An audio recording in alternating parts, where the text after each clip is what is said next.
It's that time of year where before you've even got home from work and had your tea, it's proper dark, wet and miserable outside, and there's some kids in the park letting off fireworks. Yes, winter has arrived. In this video, I'm going to be talking about low light street photography on the Panasonic Lumix LX100. And the reason that I decided to make this video was because earlier this year in January, I went out to do some low light street photography and I only got one photo that I was really happy with. And that's this photo here of someone running up the steps at Clifford's tower. Now I noticed this person running up and down the steps doing their workout at Clifford's tower, and I thought that would make a really cool photo. It reminded me of that scene from Rocky. As I got to the bottom of the steps and lined up with my camera, the person noticed me and they actually came to the bottom of the steps, stood off to the side, so I had to take this photo first in order for them to start running back up the steps and get the photo that I wanted to get.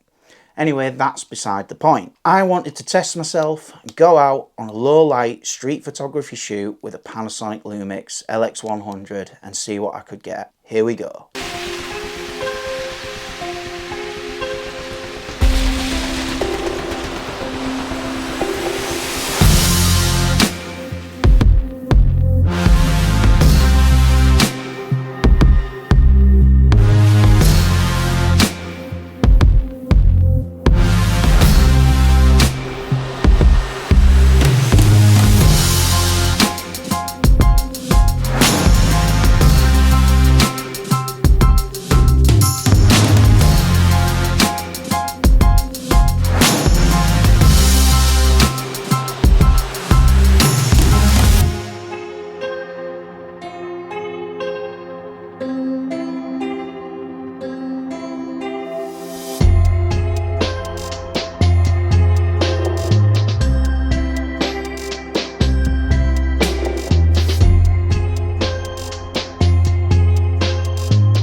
Now, one of the biggest difficulties with going out and shooting low light street photography in the dark when it's cold, wet and miserable is not sacking it off and going to the pub. And that's exactly what I did. Cheers. That is a really badly poured pint of lager. If I'd have been served that in the pub, I'd have definitely have sent it back. Moving swiftly on, let's look at some of these images in a little bit more detail, and I'll talk about my thought process in taking these images and the settings that I used, and hopefully be able to give you some tips so you can go out and do some low light street photography. The first image that I'd like to bring your attention to is the image that I took at this fantastic puddle that I found that had the amazing green neon lights reflected in the puddle. My original idea was to capture the subject's legs in the top part of the frame and the whole body of the subject in the puddle. And this was the first picture that I took at this location. Now, there would have been a time I'd have been completely happy with that image, but I knew I could get it better. So I stuck around waiting for cars, mopeds and people to pass by. I eventually took this photo, and when I took this photo I noticed something in the composition. It was the yellow wet floor sign, and I knew I needed to incorporate this into my image. And I also felt it would be better if I framed my subject within the green neon sign. And that's exactly what I did to get the final image that I was happy with, going back to my original idea of the subject's legs in the top part of the frame and the full body in the puddle, but this time framed within the green neon sign with the yellow wet floor sign in the top corner. For any type of low light photography, I'd highly suggest that you shoot full manual and you change your settings depending on the scene that you're shooting. So take these settings with a pinch of salt because they were what I used for this particular image. On the Panasonic Lumix LX100, you can set the aperture in between full stops. For this particular image, I had the aperture set to f2.3. The shutter speed was set to 1/500th of a second, and the ISO was set to 6400.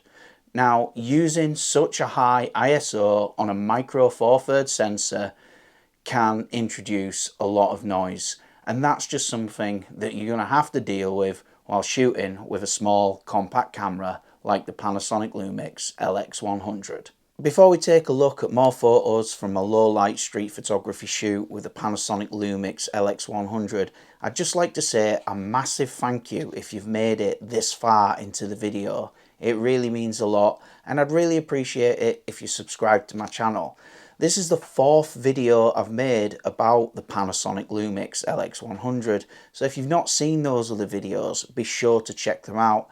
And with winter kicking in and the weather being crap, I'm definitely going to go out and do some more low light street photography with other cameras. One of the best things about shooting at this time of year when the weather is proper miserable is people aren't on their mobile phones.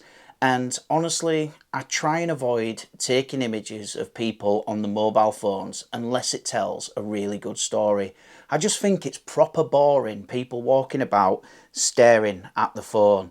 Instead, at this time of year, in miserable weather, we get people with umbrellas. And umbrellas are a lot more aesthetically pleasing than mobile phones. And that is why I absolutely love this image. If this had been a person walking by staring at the phone, it wouldn't have been anywhere near as good. Another top tip for low light street photography is to shoot into windows. And one of the things that you'll notice in this particular image is the lovely warm tungsten tones.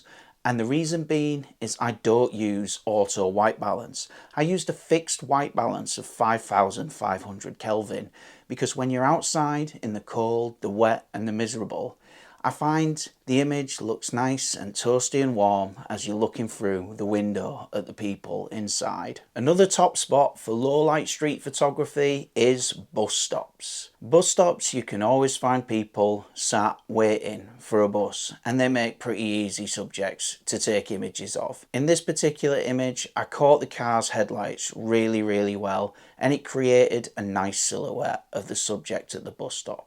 However, I could have got this image at any bus stop. However, the next image I was really pleased with. The sign from the York Ghost Bus Tour just in frame saying the ghost above the subject's grey hair made for an excellent image. One thing you'll notice though, she is on a phone, but as I mentioned earlier, I will take a picture of someone on the phone if the image makes a good story. As I mentioned earlier, I'm going to be doing some more low light street photography shoots over winter. One of the digital cameras I'll be using is the Fujifilm X100F. I also plan to go out and shoot some Ilford Delta 3200 35mm film on my Olympus OM20, and I also plan to go out and shoot some Cinestill 800T on my Canon AE1 program. So if you've enjoyed this video and you found it useful, subscribe to my channel because I've got more low light street photography shoots coming up. I'll put a playlist together of all the videos once I've made them and published them, but for now, check out my other videos on the Panasonic Lumix, and I'll see you in the next one.